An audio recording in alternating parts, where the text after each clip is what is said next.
Bonjour chers amis, c'est Cyril de Lille. Musulmans, la Trinité est-elle égale à trois dieux? Bon, vieille question, critique qui revient souvent, récurrente sur les murs de mes vidéos YouTube. Vous les chrétiens, vous priez trois dieux.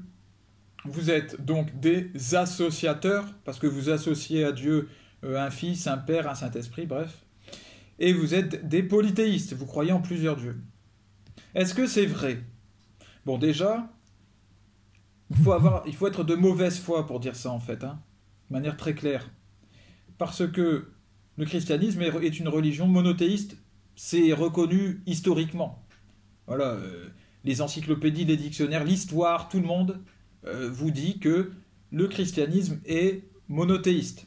Donc dire oui, c'est polythéiste, bah déjà, c'est manquer d'humilité. C'est croire que soi-même on détient des vérités que le monde entier ignore. Bon, il y a quelque chose de très orgueilleux là-dedans. Donc non, non. Si tout le monde le dit, si les plus hautes instances le disent, bah c'est que c'est vrai. Le christianisme est la religion monothéiste. Elle est même, elle est aussi monothéiste que l'islam ou que le judaïsme. L'islam, le judaïsme et le christianisme sont appelés les trois grandes religions. Je dis ça parce que islam et judaïsme ne sont pas des religions, j'en ai parlé dans d'autres vidéos, parce qu'il n'y a rien qui relie à Dieu. Bref. Mais en tout cas, sont appelés les trois grandes religions monothéistes. Moi, je dirais les trois grandes croyances, si on veut établir le lien. Le christianisme a combattu les polythéismes bien avant la naissance de l'islam. Alors, comment expliquer le dogme de la Trinité dans ce cas-là? Eh bien, il ne faut pas confondre être et personne. Voilà le fond du problème, je pense, de nos chers amis musulmans. Voilà. Ils pensent que lorsque nous disons trois personnes, nous disons trois dieux. Non. Personne n'est pas égal à un être. Dieu est un seul être, mais trois personnes. Tout simplement. Donc oui, un seul Dieu, mais trois personnes. Le monothéisme ne veut pas dire une seule personne. Voilà. C'est comme ça, c'est une subtilité à comprendre. Un chat, par exemple, est un être, mais pas une personne. Un chat ou quelconque animal. Un être humain, c'est un être et une personne. À un être correspond une personne. C'est comme ça, c'est Dieu qui l'a voulu ainsi.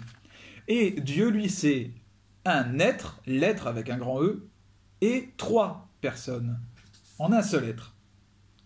C'est ce qui fait, d'ailleurs, sa supériorité infinie sur nous. Il est de nature supérieure. Pourquoi est-ce que l'homme est de nature supérieure à un animal? Parce qu'il est une personne, que l'animal n'est pas. Eh bien, pourquoi est-ce que Dieu est d'une nature supérieure à l'être humain? Parce qu'il est trois personnes. Et que en trois personnes, il y a une boucle qui est infinie. Dieu est infini, Dieu est éternel, ce que n'est pas l'homme.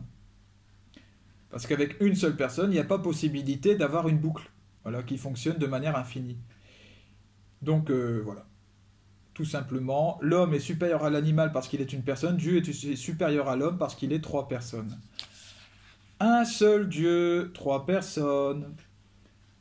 Le christianisme est un monothéisme, et d'ailleurs un monothéisme qui précède l'islam. Donc s'il vous plaît, un peu de respect, et puis du respect dans les commentaires, de la tranquillité. Si vous voulez échanger, on échange, on pose des questions, au lieu de venir et de plaquer des affirmations. Les copier-coller du Coran interminable, j'en veux pas, je les efface, je vous le dis, je vois pas l'intérêt. Nous sommes là pour échanger, nous sommes là pour nous apporter des choses mutuellement. Si ça vous intéresse, eh bien, je suis disponible. Tous les autres messages, tous les autres types d'échanges, j'ai pas le temps, ça vire, j'ai pas envie de voir ça sur mon mur et j'ai pas envie que les gens voient ça sur mon mur. Voilà. Dieu vous bénisse et bénisse tous vos proches, à bientôt.